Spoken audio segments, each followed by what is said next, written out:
जी news पर आपके साथ मैं अदिति त्यागी हूं। सबसे पहले इस वक्त की जो बड़ी खबर है वो आप तक पहुंचा रहे हैं अल्पन बंदोपाध्याय।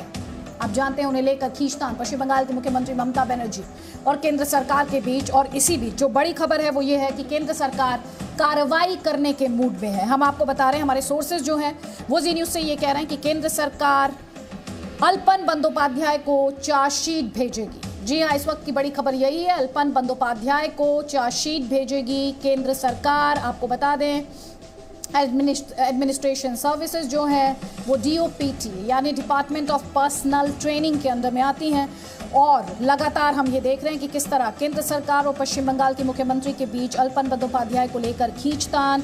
उन्हें सेंटर द्वारा वापस बुलाया गया था। ममता बनर्जी कह रही हैं कि उन्हें उनकी अपील पर एक्सटेंशन दिया गया था अल्पन बंदोपाध्याय को, और उसके बाद अल्पन बंदोपाध्याय आए नहीं। तो अब केंद्र सरकार चार्जशीट भेजेगी और रिटायरमेंट के बाद भी कार्रवाई होगी।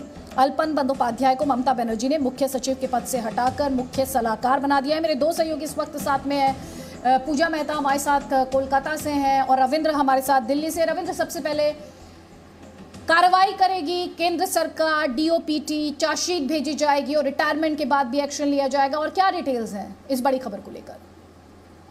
देखिए, किसी भी UPSC से जो सेलेक्ट होते हैं उनका पेरेंट बड़ी जाहिर तौर पर DOPT है, और DOPT हर राज्य को अलॉट करती है कि कितने IAS IPS उनको चाहिए। उसी तहत अल्पन बंदोपाध्याय को वहाँ अब चीफ सेक्रेटरी थे। केंद्र सरकार और DOPT उनका दिल्ली तलब किया था कि दिल्ली आप आइए, लेकिन उन्होंने बुढ़िया बिस्तर बांध लिया। और इसके पीछे यही कहा जा रहा है कि सियासत का वहाँ मुख्यमंत्री के दबाव में उन्होंने दिल्ली सरकार का, केंद्र सरकार का जो आदेश था उसका पालन नहीं किया। तो कहीं ना कहीं जो हमें सोर्सेज के द्वारा पता चल रहा है कि ये जो प्रोटोकॉल है उसका उल्लंघन है, जो परंपरा है उसका उल्लंघन है, जो एक सर्विसेज नॉर्म्स होते हैं उसका भी उल्लंघन है। ऐसे में उनके खिलाफ सख्त से सख्त कार्रवाई होगी।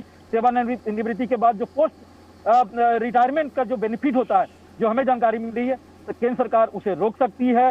हो सकता है कि इस मामले में रोका भी जाए, चार्जशीट होगा, उनके खिलाफ एक्शन होगा, उनको सस्पेंड भी किया जा सकता है। उसके बाद पोस्ट रिटायरमेंट जो बेनिफिट है उसे रोक दिया जाए। हालांकि इस मामले में अल्पन बंदोपाध्याय कोर्ट में जा सकते हैं, लेकिन बात वही है कि कोर्ट में उनका अधिकार होगा जाने का। लेकिन जो हमें जानकारी मिल रही है कि केंद्र सरकार इसमें कोई ढिलाई नहीं बरतेगी, क्योंकि अगर ये इस मामले में अगर किसी तरह कंप्रोमाइज किया जाता है तो एक प्रेसिडेंट बन जाएगा, और आगे चलकर ये केंद्र सरकार और राज्य सरकार के बीच में कभी भी इस तरह की टसल होगी तो केंद्र सरकार के हर आदेश का उल्लंघन किया जाएगा। इसलिए सख्त कार्रवाई होगी। पोस्ट रिटायरमेंट बेनिफिट को भी रोका जा सकता है। मेरी सहयोगी पूजा मेहता भी इस वक्त हमारे साथ है। पूजा मेहता, हम देख रहे हैं कि ममता बनर्जी जो हैं वो झुकने के मूड में नहीं है, और ख़ास तौर पर ये देखते हुए एक ऐसा अधिकारी जो सेंटर के अंडर में आता है लेकिन वो उनको मुख्य सलाहकार बना देती हैं। आप ग्राउंड पर मौजूद हैं, और क्या इन्फॉर्मेशन आपके पास है इस वक्त? देखिए अदिति, आपको बताएं कहीं ना कहीं ये सेंटर वर्सेस स्टेट के स्लग फेस्ट में ब्यूरोक्रेसी जो है वो कहीं ना कहीं जो है हैरेस हो रही है।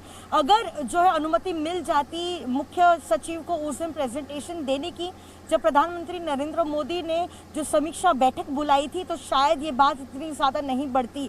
चूंकि मुख्यमंत्री के साथ चीफ सेक्रेटरी भी वहां से वापस निकल गए थे, तो कहीं ना कहीं इसको इस तरीके से देखा जा रहा है कि प्रोटोकॉल का उल्लंघन हुआ था। चीफ सेक्रेटरी को जो ब्रीफ करना होता है प्राइम मिनिस्टर को, वो भी नहीं हुआ था। लेकिन जैसा कि आप भी बता रही हैं कि ममता बनर्जी झुकने के बिल्कुल भी मूड में नहीं है। लेकिन जहां तक अल्पन बंदोपाध्याय की बात करें तो बेहद एफिशिएंट एक ब्यूरोक्रेट, सिर्फ इस सरकार में ही नहीं लेकिन लेफ्ट सरकार में भी ब्लू आइड ऑफिसर थे, तृणमूल सरकार में भी थे, और सारे IAS ऑफिसर्स में उनको देखा जाता है as one of the most efficient bureaucrats. तो ममता बनर्जी चाह रही थी कि 3 महीने में उनको एक्सटेंशन देकर जो है कोविड क्राइसिस में उनसे मदद ली जाए। लेकिन आज जिस तरीके से राज्य सरकार ने उनको रिलीव नहीं किया था दिल्ली जाने के लिए, ये भी हमको नहीं पता है कि अल्पन बंदोपाध्याय जाना चाहते थे या नहीं दिल्ली, क्योंकि राज्य सरकार ने उनको रिलीव नहीं किया था। तो आज उनके टेन्योर के एंड में उन्होंने रिटायर कर लिया है, और आने वाले 3 सालों तक माफी के साथ आपको रोक रही हूँ, आगे आऊंगी आपके पास। और रविंद्र कुमार, आपका भी फिलहाल। Presenting B News app available on Google Play and App Store. Download it now.